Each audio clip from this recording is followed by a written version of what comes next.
why did you pick Islam? Why do you think that was the right religion? So for me, it wasn't about wanting to become Muslim or wanting to become a certain thing. For me, I was searching with the red pill, and the red pill for me was always seeking truth. What is the objective truth of this world? What's the point? Why are we here? So, we were fed so much propaganda growing up.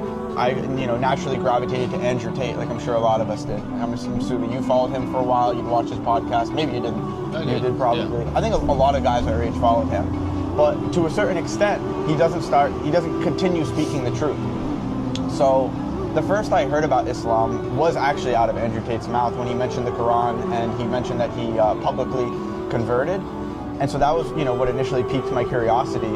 And then from there, I just went on a whole, chain of looking into the miracles of the Quran, looking into how the Quran was compiled, looking into the evidences of why the Prophet Muhammad is a true prophet, and just continuously looking into things. And then, 2 years later, I ended up accepting the faith.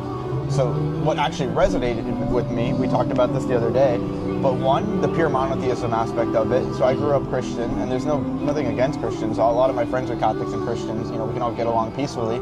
But when I prayed at night, I never prayed to Jesus. I would always pray to God alone. It didn't make sense for me praying to saints and different things like that. And like I said, this not to bash them. This is just what I come from. I always believed in praying to our Creator alone. I always believed our Creator did indeed send messengers. And it's very simple. If you look at the evidences for the Prophet Muhammad claiming he's a prophet, to me it's clear. Okay, so the first time you heard about Islam, or kind of entered your mind as a possibility of what you think is a true religion, was Andrew Tate. And you said you were looking at it through 2 years. Well, okay, so what was the straw that broke the camel's back, so to speak? The straw that ultimately broke the camel's back was the aspect that I'm going to be buried alone. So there's no person that's going to be in front of me to defend me from God on Judgment Day. It's literally just me. There's no parents, there's no friends, there's no people that you look up to. It's literally you and God at the end of the day. And I've always believed this life is a test. So remember we were talking about something called your innate disposition. In Arabic, that would be the word fitra. So it's innate knowledge that your Creator placed inside of you. This is why a lot of humans around the world have a natural inclination to connect with God. That's not completely random. That's not just science. That is because our Creator made us that way, to want to connect with a higher power, to want to submit to that higher power. It's the same reason why we naturally know certain things are right and wrong without a book having to tell you.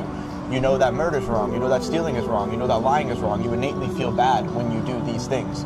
So, another one of my innate dispositions was that this life is a test. It's temporary. We're spiritual beings living a mere human existence. We're not created for this world. We're really created for the afterlife. We're just living out that test right now of where you're going to end up. So, a lot of stuff that I already believed in my heart, Islam taught. And that was another main reason I resonated with it.